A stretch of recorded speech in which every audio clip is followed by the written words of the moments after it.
Dear, gentle listeners, today I will tell you the story of a couple whose outward charm hid a pure inner horror.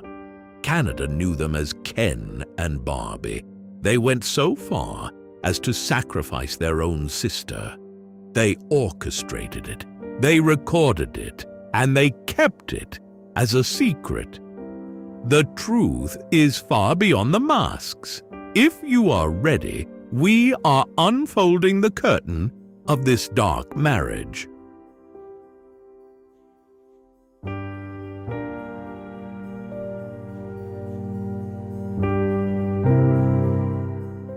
Paul Bernardo was born in Ontario in 1964. To the outside world, he was handsome, charismatic, and a promising young professional. However, the dynamics within his family were far darker. It would later be revealed that his father, Kenneth Bernardo, maintained a world of oppressive and deviant sexual obsessions at home, which Paul observed and internalized from a young age. During his youth, Paul was not just an aspiring accountant. He was also the mysterious predator terrorizing the streets of Toronto. For years, the police searched for the Scarborough rapist, yet no one suspected this clean-cut man in a suit. By using methodical selection and stalking techniques, Paul was already taking his first steps toward becoming a serial killer. Karla Homolka was born in 1970 into a middle-class family.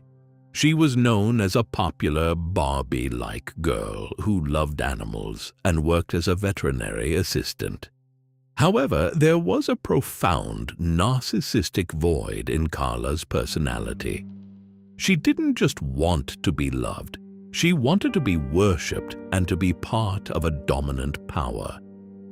When she met Paul at a business dinner in 1987, she believed she had found her Prince Charming. But this meeting marked the beginning of a dark metamorphosis where two narcissistic minds would fuel each other into becoming monsters.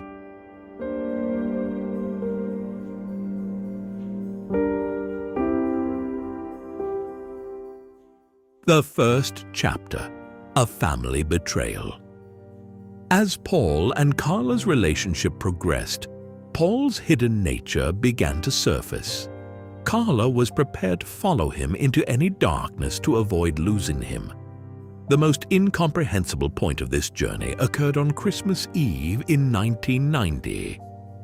Karla had noticed Paul's attention toward her younger sister, Tammy. Instead of falling into a jealous rage, she decided to facilitate a meeting as a token of her absolute loyalty.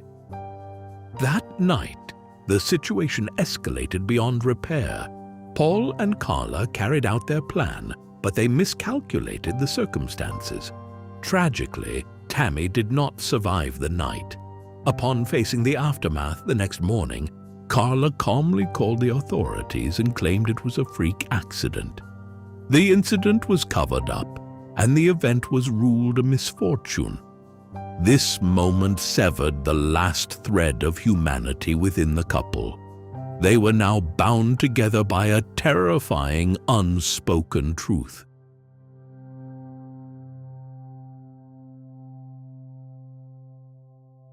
The hunt begins. Leslie and Kristen following. Tammy's death, the couple's appetite for crime grew. In June 1991, they kidnapped 14-year-old Leslie Mahaffey from in front of her home. Leslie was held captive in the basement of Paul and Karla's house for days.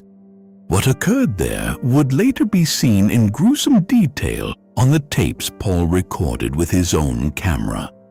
They eventually dismembered Leslie's body and encased the remains in concrete blocks.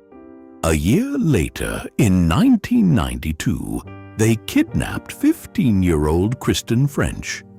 Kristen fell into the trap when Karla approached her after school under the guise of needing help. Kristen's disappearance caused a massive public outcry across Canada. Despite days of searching, no trace was found. While Paul and Karla were torturing Kristen in their home, the public was outside praying for her safety. Kristen's resistance reportedly infuriated Paul. Eventually, they murdered her and left her body by a roadside. During this entire period, Karla continued going to school, socializing with friends, and preparing for her wedding to Paul. This is what psychiatrists call malignant narcissism. Karla was not a victim of these crimes, but an active architect and spectator.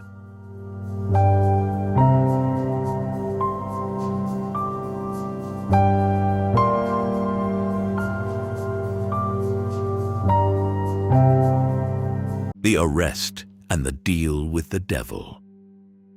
It was 1993 when police matched DNA samples from the Scarborough rapist cases to Paul Bernardo.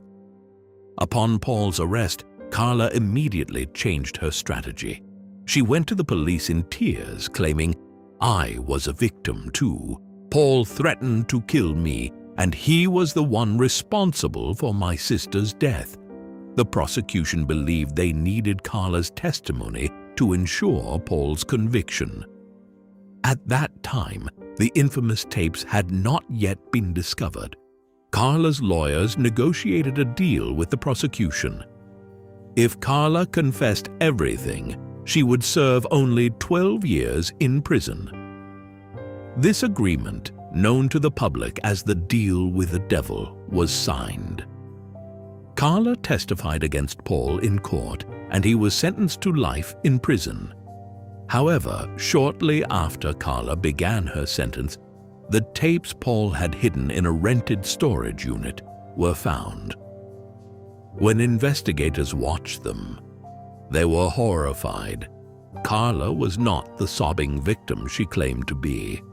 On the contrary, she was seen cutting the victim's hair, hurling insults at them, and encouraging Paul to be more violent.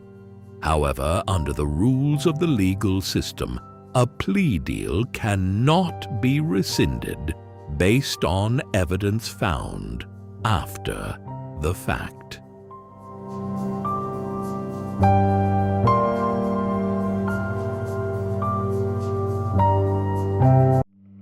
Psychological analysis and the aftermath of justice. Psychiatrists who worked on this case generally agreed that Paul was a pure sadist and psychopath, while Karla's diagnosis was more complex. Some experts noted traits of borderline personality disorder and histrionic behavior. However, the most dominant consensus was that Karla was a sociopath. Karla admired Paul's power and used that power to satisfy her own internal darkness. In sociology, this is defined as symbiotic psychopathy. When two criminal minds unite, they create a level of destruction they could never achieve alone. Karla Homolka was released in 2005 after completing her sentence. Despite the immense outrage of the Canadian public, she was legally free. She changed her name, married, and had 3 children. At one point, her volunteering at her children's school sparked massive protests. Today, she is still alive, living somewhere in hiding. Paul Bernardo remains in prison, where he will likely die. This case serves as a grim reminder that justice is not always served, that the most terrifying monsters can hide behind the most innocent masks, and that even a deal can lead to a monster's freedom. The memory of the young girls who crossed paths with these 2 predators in the early 90s remains a permanent scar on the heart of Canada.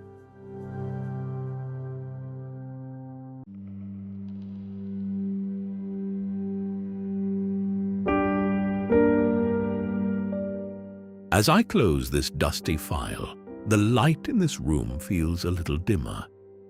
There are some cases where you don't just collect evidence, you are crushed under the weight of it. Paul and Karla. Their names sit side by side like a tragic love story. But behind those names lies a desolate abyss where humanity ends. Many saw Paul as the executioner and Karla as a helpless leaf caught in a storm. But when the tapes were played, what we saw wasn't helplessness. It was ice-cold admiration. In psychology, we call this symbiotic psychopathy. Two dark souls giving life to each other's worst impulses, building a bridge to a level of destruction they could never reach alone. They chose to feed the monster within, holding hands as they crossed boundaries that should never be crossed. The bitter lesson here is this: evil does not always arrive in the form of a monster. Sometimes it hides behind the most trusted smile, or within a voice saying, "I need help." Karla's malignant narcissism proved that evil isn't just pulling the trigger. It's loving the hand that holds the gun. As I leave this room, my mind isn't on the analysis or the tapes. I'm thinking of the young lives extinguished on a Christmas night, and the silent screams in that basement while the rest of the world kept turning. Justice may be served on paper, but the court of conscience never closes. Some secrets are too big for tapes, and some wounds never heal with time. I am Detective. Today we walk through the darkest corridors of the human soul together. Remember, the truth often hides in the shadows, waiting on a strip of old tape. It doesn't matter how deep you bury it. The truth always finds its way to the light. In memory of the innocent souls we lost. For now, we close the curtains, but never turn off the lights, because sometimes the darkness breathes right next to you.